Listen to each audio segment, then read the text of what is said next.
거리가 멀리 떨어져 있으니까 마스크를 좀 저는 벗겠습니다.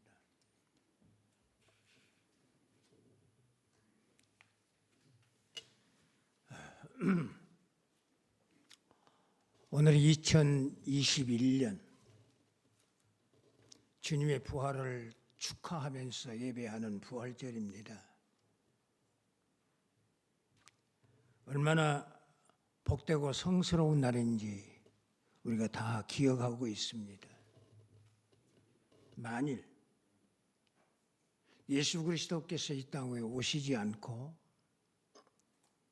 우리의 죄짐을 지고 십자가에 돌아가시지 않고 부활이 없었다고 한다면 우리가 얼마나 비참한 인생으로 살다가 비참하게 죽어 지옥에 가야 할 사람들인데 하나님께서 우리를 극진히 사랑하셔서 놀라운 계획을 가지시고 그 계획을 따라서 우리를 구원해 주셨습니다. 예수님의 부활은 인류를 사랑하시는 하나님의 계획에 따라서 이루어진 하나님의 나라와 그 안에서 영원히 영생할 수 있는 확실한 증거를 보여주시고 이 사실을 믿음으로 죄인된 인생들이 새롭게 되어서 영원한 생명, 영생을 얻도록 하신 하나님의 뜻을 성취하시는 영원하신 하나님의 계획입니다. 사람이 한 번 죽는 것은 하나님의 정하신 법입니다. 죽었다가 다시 살아나서 영원히 죽지 않고 영생하는 것을 정하신 하나님의 뜻이 예수 그리스도의 부활로 이루어진 것입니다. 예수님의 부활을 생각하기 전에 우리는 먼저 예수님의 고난의 메시아, 예수님을 먼저 생각함이 좋다고 생각을 합니다. 이 고난이 없이 오는 부활이 없습니다. 고난의 죽음이 없는 부활은 의미가 없습니다. 그렇기 때문에 예수님의 고난, 아까 우리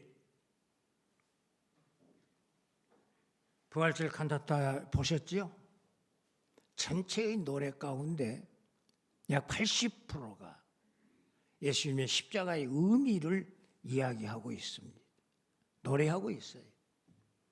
그만큼 예수님의 고난의 의미가 바로 서 있어야 부활의 영광의 의미가 더욱 새롭다고 하는 사실을 우리에게 보여주고 있는 것입니다. 그럼 예수님의 고난의 의미를 한번 생각을 네 가지로 해볼 수 있습니다. 첫째는 하나님께서 이 세상을 사랑하사 독생자를 주셨으니 이 세상을 여러분 생각을 해보세요. 세상일까요? 아니면 죄인된 나일까요? 보편적으로 성경은 하나님이 세상을 이처럼 사랑하사 그랬습니다. 이 코스모스가 아닙니다. 죄인된 나를 사랑하사 하나님이 독생자를 이 땅 위에 보내셨다. 사랑하심으로 보내신 예수 그리스도입니다. 그를 믿으면 멸망하지 않고 영생을 얻게 하시려고 십자가에 죽으신 예수를 믿으면 멸망치 않고 영생을 얻게 하시려고 그 영생이 예수 그리스도의 부활로서 우리에게 확정되어진 사실입니다. 하나님이 죄인된 우리를 사랑하셨습니다. 독생자를 주셨습니다. 그리고 그 예수님을 믿으면 멸망함이 없이 부활하신 예수님처럼 영생할 수 있게 됩니다. 이 예수님의 성육신 사건을 보면 동정녀의 몸을 빌려서 성령으로 잉태하셨습니다. 예수님이 태어나실 때의 그 사건을 보게 되면 사관이 없었습니다. 그래서 예수님은 베들레헴 마구간에서 태어나셨습니다. 하나님의 아들이 태어나실 사관이 없어서 베들레헴 마구간에서 태어나셨습니다. 예수님이 태어나셔서 마을 구유에 누이셨습니다. 마을 먹이통이라는 말, 마을 먹이통에 예수님이 누이셨습니다. 그리고 동방의 박사들이 예수님의 탄일을 축하하기 위해서 와서 헤롯 궁전에 가서 유대인의 왕으로 나신 이가 어디 계시뇨 하고 물었어요. 그때 서기관들이 대답을 합니다. 유대 땅 베들레헴입니다. 태어나시자마자 예수님은 또 헤롯의 광난에 의해서 애굽으로 피난을 가셔야만 합니다.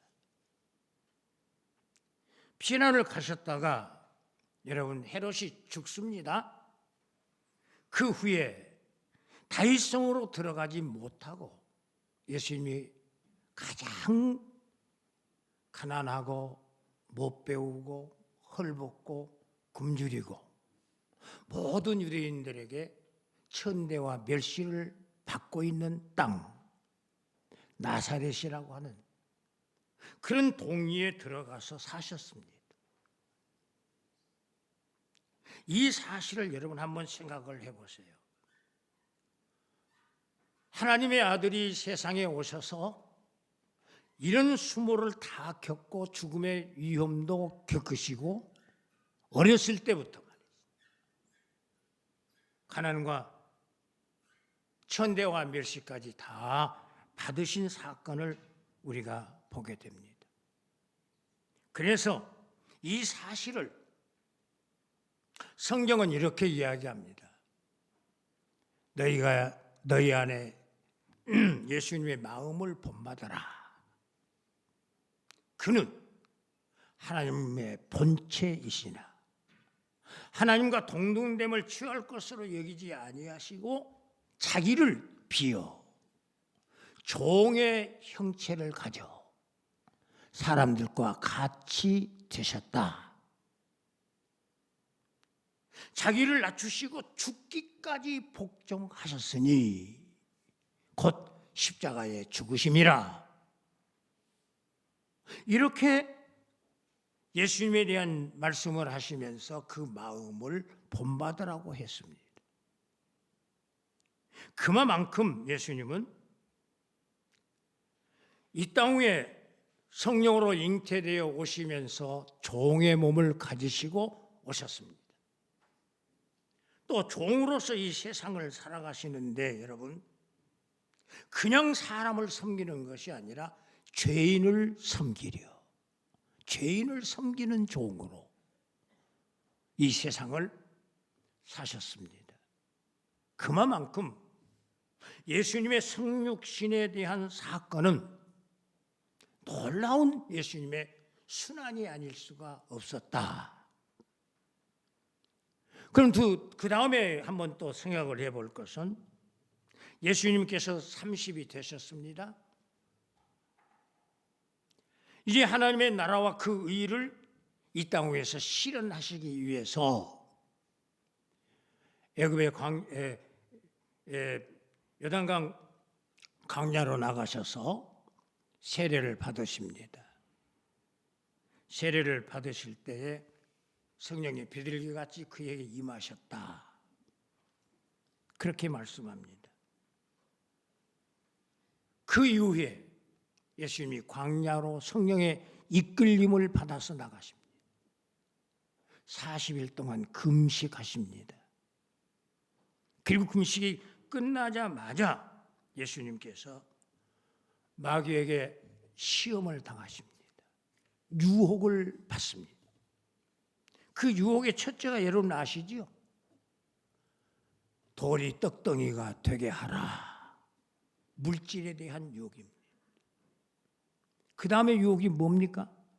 성전 꼭대기에 세우고 전혀 그 꼭대기에서 뛰어내려라. 그래도 발이 돌에 부딪히지 않게 된다고 한다면 너는 모든 사람들이 추앙해 볼 수 있는 명예를 얻게 될 것이다. 명예입니다. 그 다음에 세 번째, 온 천하 만국을 다 예수님에게 보여주시죠. 한 번만 내게 절하면 이 천하 만국이 다 너의 것이 될 것이다. 권력에 대한 유혹입니다. 예수님이 다 이기셨습니다. 다만 하나님께 예배하는 자가 되어라. 말씀을 통해서 다 유혹을 물리치셨어요. 그리고 나서서 첫째 외치는 것이 무엇입니까? 회개하라. 천국이 가까웠느니라. 여기에서부터 예수님의 제2차 고난이 시작됩니다. 만약 예수님이 회개하라고 하는 말을 하시지 않고 임하셨다고 한다면 그때 당시 모든 정치인들, 헤롯 왕궁을 중심하고 또 로마의 빌라도의 정치 세력을 중심해서 누가 예수님에게 뭐라고 했겠습니까? 그런데 주님은 회개하라. 천국이 가까웠다. 이 복음을 외치시면서부터 예수님에게는 수많은 어려움이 따라오게 됩니다. 정치적인 탄압, 종교적인 탄압, 이 모든 것이 한꺼번에 다 예수님에게 오게 됩니다. 죄인들이, 어두움의 세력들이 총결집을 한 거죠. 그래서 예수님에게 와서 예수님에게 고난의 자취를 걸어가도록 그렇게 만들었습니다. 결국 그들은 동맹을 합니다.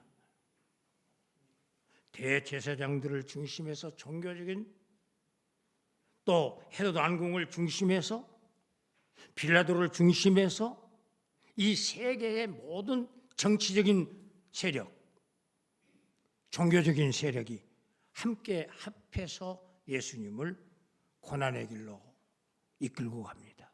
그들이 모여서 무엇을 결정합니까? 예수를 죽이기로 결정합니다. 이 예수님의 두 번째 고난의 길입니다.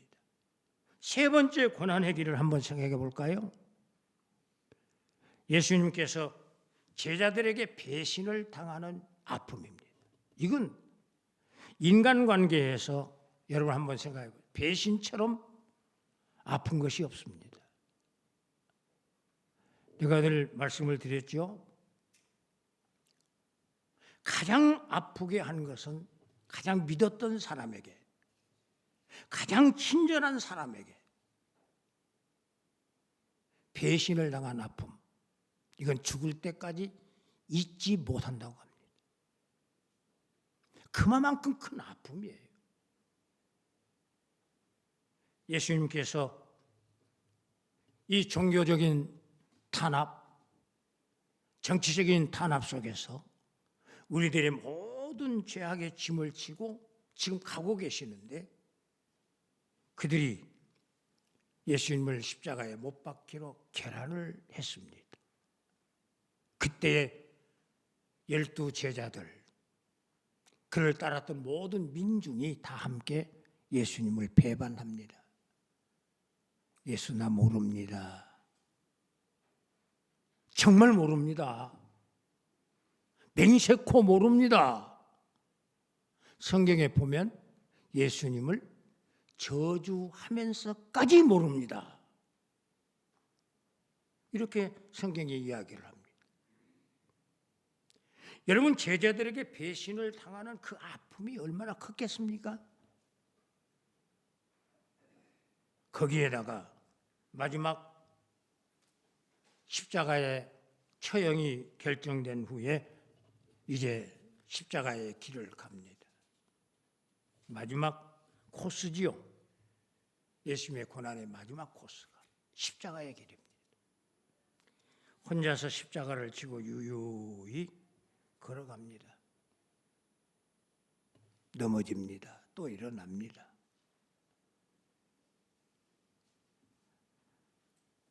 그 길을 걸어서 갈보리산 언덕에 십자가에 못을 박습니다. 머리에 가시관 쓰시죠? 마지막 옆구리에 창을 맞으셔서 심장이 다 파열되어서 물과 피를 한 방울도 남김없이 다 쏟으셨습니다. 그 길이 예수님의 십자가의 고난의 길입니다. 누구를 위하여? 누구를 위하여 그 길을 갔습니까? 나라고 하는 죄인을 위해서. 나라고 하는 죄인입니다. 내가 지은 모든 죄짐을 다 주님이 대신 지시고 그 길을 가셨어요. 이것이 예수님의 고난의 자취입니다. 그러면요, 한번 생각해 보십시다. 예수 고난 당하셨네? 누구를 위하여? 나를 위하여. 확신하시죠? 언제 제가 한번 말씀드렸는데 시골에 어떤 할머니가 예수를 믿는다고 교회를 다니셔서 며느리가 이제 세례문답을 하는데 예수님 누구를 위해 죽으셨습니까? 하고 물으면 나를 위해 죽으셨다고 하십시오. 그러니까 시어머니가 가서 문답을 하면서 예수님 누구 위해 죽으셨습니까? 우리 며느리를 위해서 죽으셨습니다. 네, 그렇게 며느리가 나를 위해 죽었다고 하라고 그러니까 며느리를 위해 죽었다고 그렇게 문답을 했다 하는 재미있는 이야기가 있습니다. 여러분도 혹시 그러지 않습니까? 나는 놔두고 다른 사람을 위하여 죽었다 그렇게 생각하지 않으세요? 아마 그럴 분은 안 계시겠지요. 예수님 나를 위해서 그 고난의 길을 가셨습니다. 그렇다면 여러분, 예수님 부활하셨습니다. 누구를 위하여 부활하셨을까요? 예.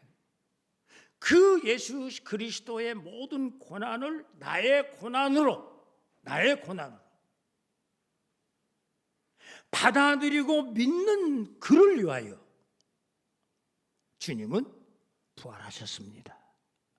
그러니 곧 예수 그리스도의 부활은 따라하십시다. 나의 부활이다. 확신하시죠? 예. 이런 소망과 기쁨을 가지고 우리가 부활절을 지금 맞이하고 있습니다.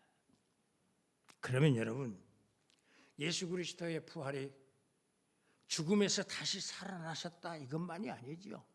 영광스러운 부활입니다. 영원히 죽지도 않고 쇠하지도 않고 멸하지도 않는 그런 부활입니다. 이 부활의 영광에 참여하려고 한다면 사도 바울이 그렇게 이야기합니다. 나는 이 부활의 권능에 참여하기 위하여 이렇게 이야기를 내 모든 것을 버리겠노라. 부활의 영광이 그만큼 우리 성도들에게는 중요한 거예요. 십자가가 중요한 것, 그보다 더 부활의 영광에 이르는 것이 더 중요하다. 그럼 그 영광에 이르기 위해서 우리는 이 세상에서 어떻게 믿음 생활을 해야 할 것인가? 저는 믿음의 생활입니다. 첫째는 예수와 함께 날마다 십자가에 못 박는 삶을 살아야 된다. 나라고 하는 죄인을 날마다 십자가에 못 박아 따라하십시다. 죄에 대하여는 죽고 의에 대하여는 예수님처럼 다시 살아나자. 죽어야 살아나거든. 죄에 대하여 죽어야 의에 대해서 살아나는 거예요. 죄에 대하여 죽지 않는 그 사람이 의에 대해 사는 리는 없습니다. 날마다 주와 함께 십자가에 못 박는 삶을 살지 아니하면 부활의 영광이 나에게 주어질 수가 없다. 성경입니다. 그러므로 우리는 날마다 예수와 함께 십자가에 못 박는 죄에 대한 죽음의 삶을 살아야 됩니다. 그래서 바울은 나는 날마다 죽노라 고백을 해요. 죽지 아니하면 부활의 영광에 참여할 수가 없기 때문에 그래요. 죄인된 몸으로는 부활의 영광을 이룰 수가 없기 때문에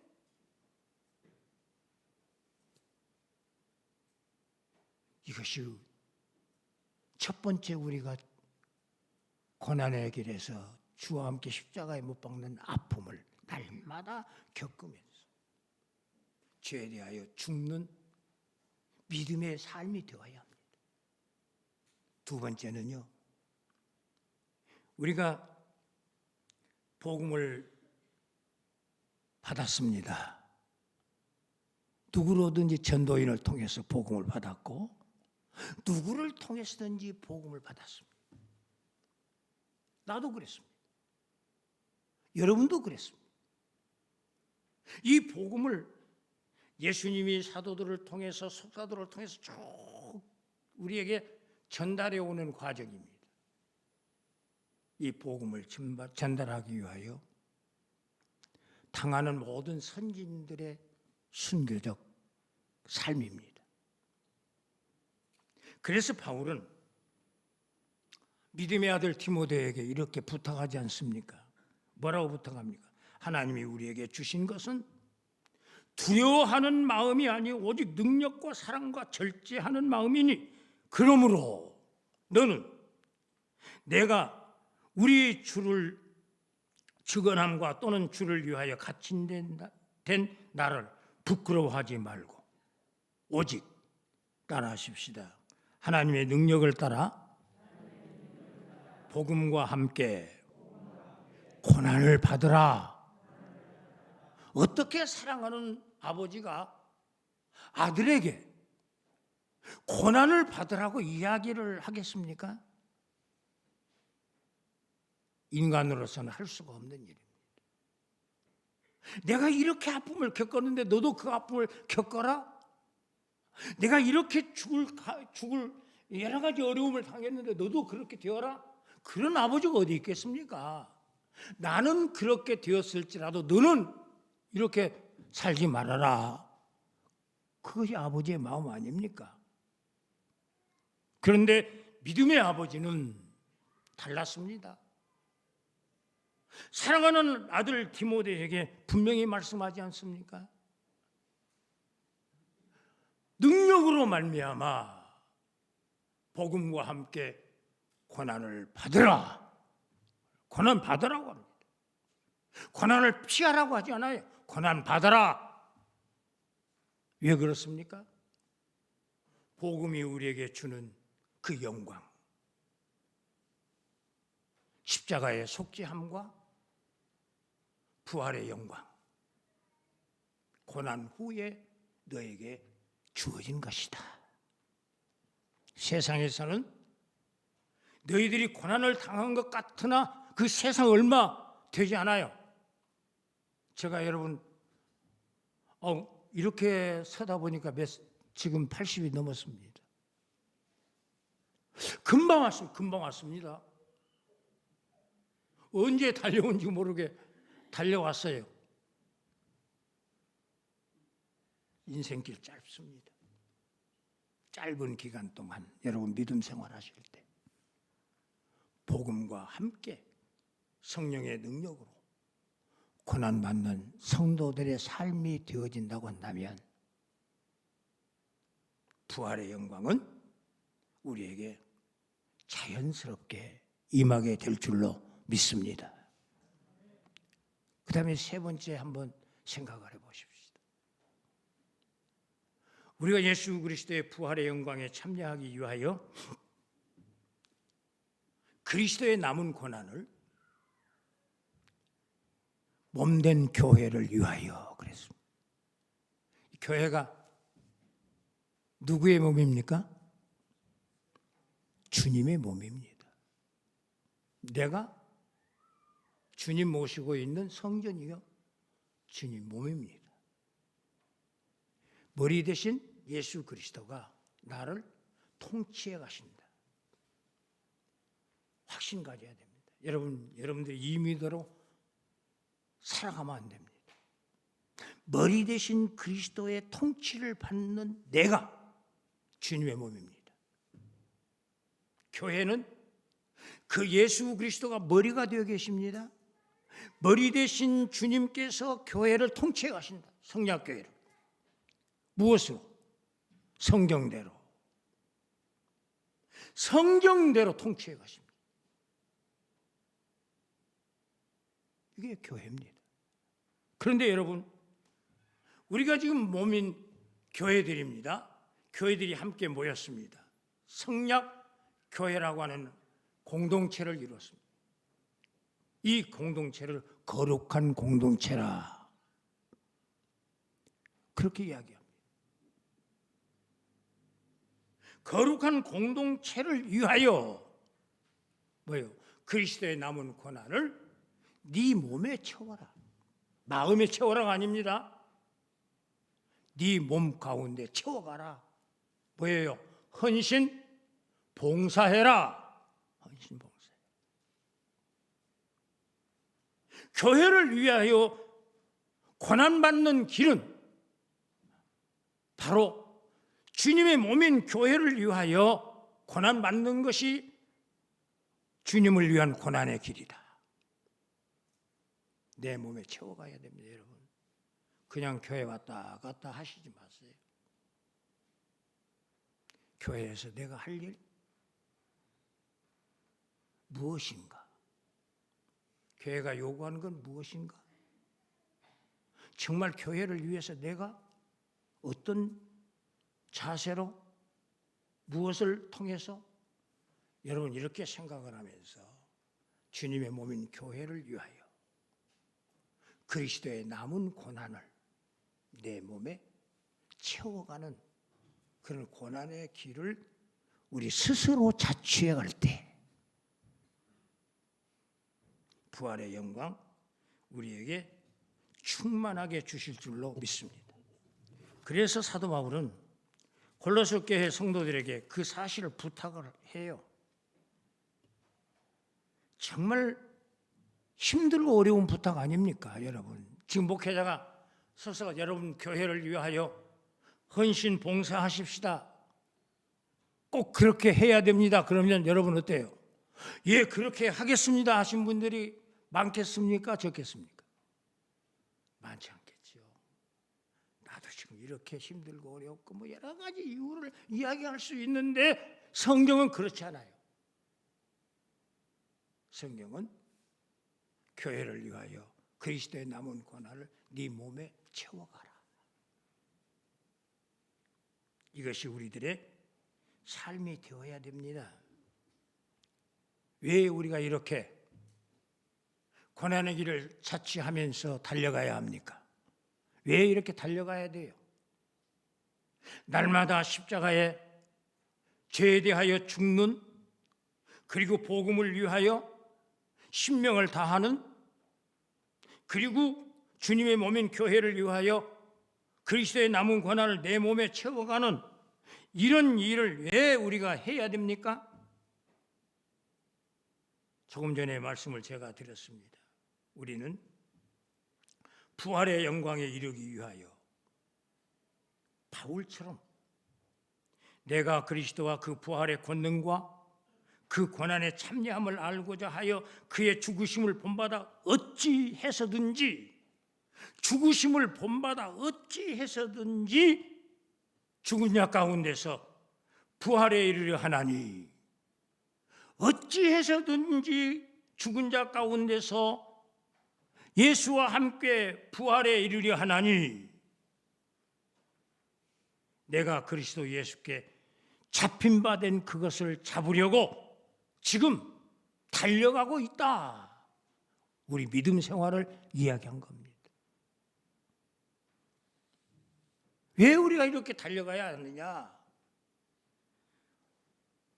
죽은 자의 부활이 형언할 수 없이 영광스럽기 때문에 그렇습니다.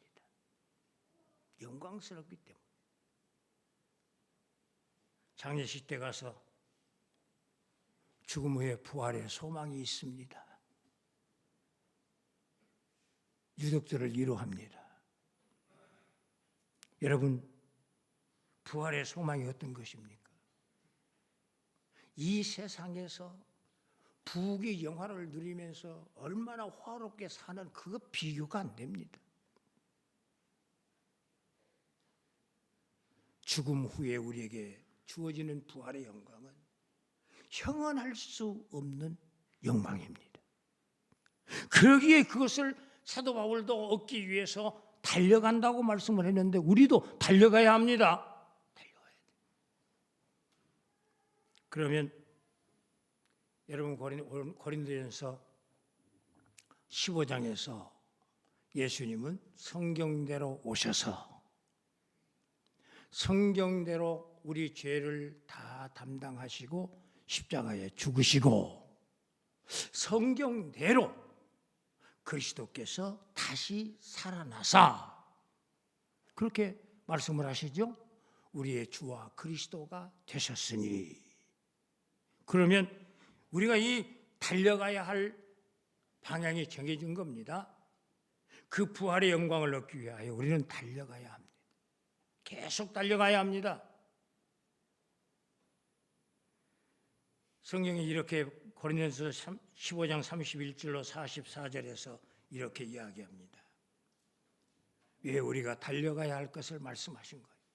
세상에서 썩을 것으로 심고 썩지 아니할 것으로 다시 살아나며 욕된 것으로 심고 영광스러운 것으로 다시 살아나며 약한 것으로 심고 강한 것으로 다시 살아나며 육의 몸으로 심고 신령한 몸으로 다시 살아나나니 육의 몸이 있은즉 신령한 몸도 있느니라. 그러기에 이런 부활의 영광이 있기에 이 세상에서 가장 썩을 것으로 심었는데 썩지 아니할 것으로, 약한 것으로 심었는데 강한 것으로, 육의 몸으로 심었는데 영광스러운 몸으로 부활에 이르는 이 영광의 기쁨을 누리기 위하여 여러분 그리스도의 고난에 동참하고 영광스러운 부활에 참여하되 바울과 같이 그 부활스러운 영광스러운 부활에 다 이르게 되는데 주님께서 그 머리 위에 뭘 씌워주십니까? 영광의 면류관까지 씌워주더라. 이 축복의 주인공들이 성약의 모든 성도들이 되시기를 중심으로 축원합니다. 걸어가신 하나님 고맙고 감사합니다. 우리 같은 죄인들을 사랑하셔서 하나님의 아들 외아들을 이 땅 위에 보내셨습니다. 독생하신 그 아들을 통해서 우리 구원에 이르도록 모든 것들을 다 완성하시고 그가 십자가에 죽으시고 다시 부활하게 하셔서 우리의 주와 그리스도가 되도록 우리에게 믿음을 주신 것 진심으로 감사하옵고 찬송을 드립니다. 부활의 주님 오셔서 영광 받으신 줄로 믿습니다. 성약교회를 통해서 주님이 오시는 그날까지 영광 또 영광을 받으시고 이 성약의 모든 성도들이 한 사람도 예외 없이 부활의 영광에 이르도록 믿음 안에서 삶을 살도록 인도해 주시고 성령께서 붙들어 주시옵소서. 아버지 하나님, 주님의 영광을 바라다보면서 살아가야 할 우리들이 날마다 죄에 대하여 죽는 삶이 되게 하시고 복음을 위하여 고난받는 자리에 이르도록 살아갈 수 있게 하시고 주님께서 세우신 몸된 교회를 위하여 우리 몸의 고난을 채워가는 역사가 계속되게 하여 주소서. 우리 믿음 생활이 보다 더 감사와 기쁨과 즐거움으로 충만되어 나아갈 수 있도록 은혜를 내리워 주시옵소서. 십자가에 죽으신 주님 외면하지 않게 하시고 부활의 주님 외면하지 않도록 은혜를 내리워 주옵소서. 오직 주만 바라다보면서 이 모든 믿음의 삶이 온전하게 이루어지도록 은총 내리워 주시기를 원합니다. 연약한 자들 다 주님 붙들어 주시고 병고에 신음하는 자들 치유하여 주시기를 원합니다. 부활의 능력의 주님께서 다 새롭게 하여 주시옵소서. 주에도 올라오신 은총이 함께 해주시기를 간절히 소원하옵고 예수님의 이름으로 기도합니다. 아멘.